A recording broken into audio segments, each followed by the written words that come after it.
Well, it's another good week, and we're happy to have finished with our one and most important constitutional responsibility, which was to get the budget done. And I'll turn it over to Vice Chairman Fitzpatrick here in just a moment. But the other big highlight of the week for the House was the opportunity to get another ethics reform bill to the governor's desk, and really pleased with the work not only of our House sponsor, Caleb Rowden, but also our counterparts in the Senate who worked with us to get that bill across the finish line. I think it takes another meaningful step forward in the ethics conversation, so I'm happy with that.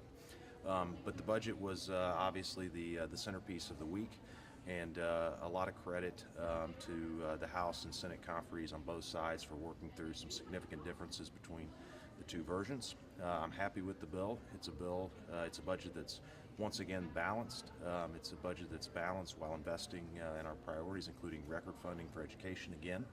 And so we're pleased with the product we've been able to put out, and I'll turn it over to Scott for anything else.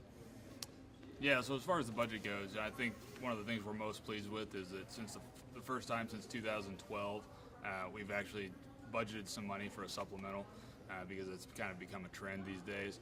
I think we're looking at a better projection on Medicaid. This year was brutal. We had almost a $300 million Medicaid supplemental just from general revenue, $500 million all funds. So for the first time ever, we did, or not ever, for the first time since 2012, we set aside some money for a supplemental. I was happy with being able to get a compromise on next year's revenue estimate. The Senate was at 4.1 and we were at 3.1, and we ended up at 3.4 for FY17. So that was a good compromise. Another thing that I think we're pretty happy about and that the Senate and us agreed on was reinstituting the MoDOT cost share program. We appropriated $20 million for matching projects with local governments that have projects that they think need to be done. And I'm looking forward to seeing that program move forward, because we know that transportation funding is an issue that's not going to fix the whole problem, but at least in some of those communities that have projects that they can't fully fund, we have the opportunity now to help get some of those done. Other than that, as the speaker said, we have record funding for K through 12 education. We also have record funding for higher education. We were pleased to get the higher education community to commit to not raising tuition again this year, with giving them a 4% increase. And I think that's a big win for students in our state.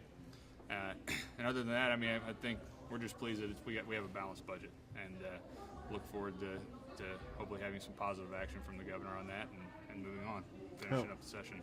How far behind would the formula say we still are on K through 12? The existing formula, I believe it's a good question. I think it's probably between 300 and 400 million. But that number, you see a formula bill moving. Representative Wood is working very hard on passing a new formula. There's been some things in the old formula, the existing formula, have been exploited, where summer school enrollment has been driven up, because it helps districts get more money, pushing as many people onto free and reduced lunch as possible. Some of those extras in the foundation formula right now have really driven the cost up, and it's just been impossible to keep up with. So I think that if Representative Wood's efforts are successful, then I think fully funding the new foundation formula in that event would probably be doable in the next 1 or 2 years. What's MU's share of that performance funding increase? $17.9 million. So, in MU, aside from the individual projects that were included in House Bill 3, MU ended up with about a $14.1 million net increase over what they had last year. I think that, as I said on the floor, the president of the university, commented yesterday publicly. It was out in the news that he was pleased with that. I think that they understand the action that was taken against the system administration based on the events of last fall and how that was handled. We're hopeful that some changes are in progress and that we can get back to being very proud of our flagship university. Why does it take more than $700,000 for a review commission? It's a budget. Just because that's the amount of money that was appropriated doesn't mean that's the amount of money that is going to be spent. Senator Schaefer is the appropriations chairman in the Senate. He's also the one who sponsored the resolution that created that commission. And so I'd probably direct that question more to him. But I think, I don't necessarily think that money will have to all be spent. It's just available in the event that it's necessary. You want to keep, presumably you'll continue working on budget the next 2 years. I guess this question really could go to both of you. Do you intend to keep working with the departments to look for more ways to cut Medicaid spending and look at some other ways to deal with Medicaid so it doesn't continue to grow?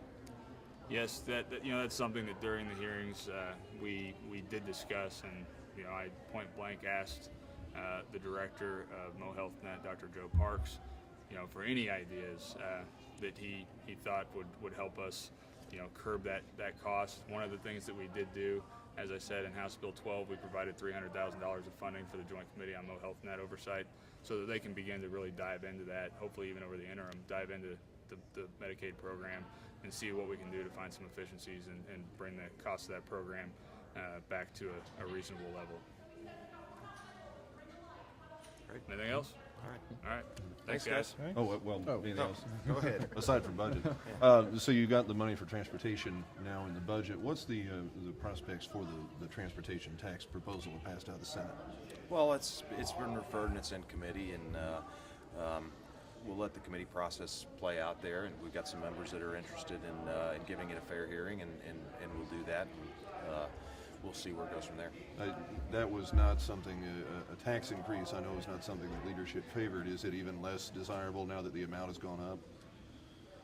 I would say the House leadership and I think the House Republican caucus, remain in the position they've been in, which is that a tax increase of any kind is going to be very, very difficult to do.